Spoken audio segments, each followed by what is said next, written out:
Hello everyone, this is Matthew Janda for Card Runners, and I'm here with Button and Blind Play Part 2, where we're going to be focusing on playing the button on the flop. So I first want to go over an outline for the video, because the first thing we're going to be discussing is the theory behind flop, button versus blind play in single raise pots, but we can break that down into sort of three sections. The first is, why does the big blind almost always check to the button? Why does the button bet on the flop so often? And should we try to use ratios when we're on the button?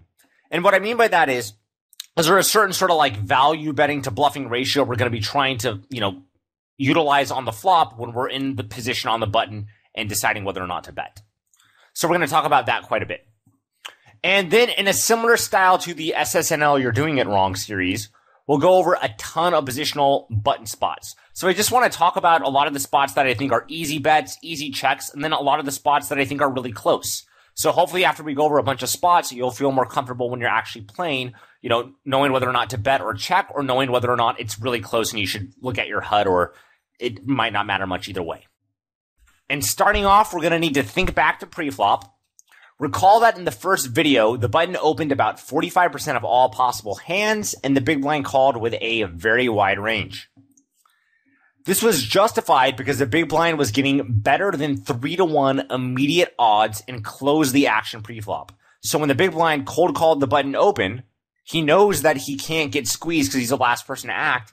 And if you remember, we assumed the button was min-raising, so that means the big blind's getting 3.5-to-1 immediate odds, which is just an insanely good price.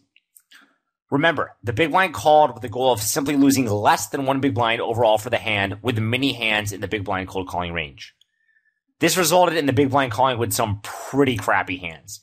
I already showed the range last week, but the big blind is calling with some terrible, terrible hands. Like, I think I have the big blind calling with hands like Queen 5 off, because even though, when the big blind cold calls with Queen 5 off against the button open, the big blind's, of course, expecting to overall lose money for the hand, but he expects to lose less money than he would have if he just folded pre-flop. He's getting a really, really good price, so that lets him sort of justify his call pre-flop. So what does this tell us about donk betting? Well, if the big blind has a weaker range than the button, he's going to have a hard time donk betting anything. Remember, nothing magical happens when someone donk bets. Ranges matter, not initiative. So what I mean by that is, who has a stronger range is obviously very important for deciding who should be betting. Who has position is very important. Who has initiative doesn't actually matter. Initiative is not like position. Position has a very real value that you can even calculate in a lot of spots, whereas initiation doesn't have any real value. A lot of people think initiative should have value like position, but it actually doesn't. Optimal poker does not care what the previous action was on earlier streets. It only cares about the current ranges now. So the previous action can, of course, tell us what hands are in each player's range, but that's why we care about the previous action, not because there's any inherent value to having, been the pre-flop raiser. Okay, so here's how I like to visualize betting. I don't always bet, but when I do, it's because if I never bet, my checking range will be too strong. If I check with too strong of a checking range, my opponent won't bet at a high frequency, and it would have been more plus EV for me to have bet a strong hand than have checked with it.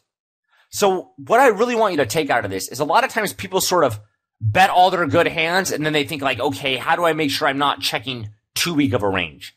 That's one way to look at it, but I think it's better to sort of visualize it like betting is a luxury.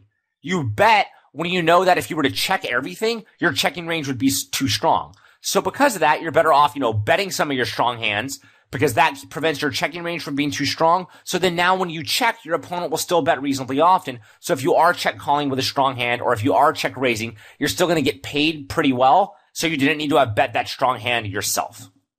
So again, you bet when you're out of position, because if you didn't, your checking range would be too strong and you wouldn't really be able to get value because your opponent would not be betting very often into your strong range.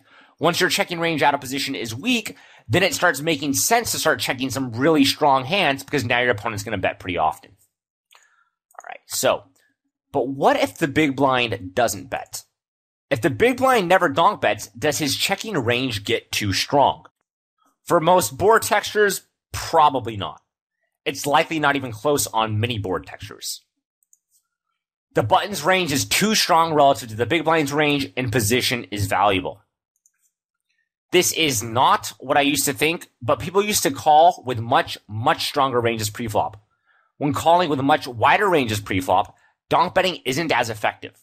So if you look at my old series where I talk about donk betting, back in the day, people used to open the button much wider than I think most people would recommend now. And then people used to call in the blinds with way tighter ranges than people would now.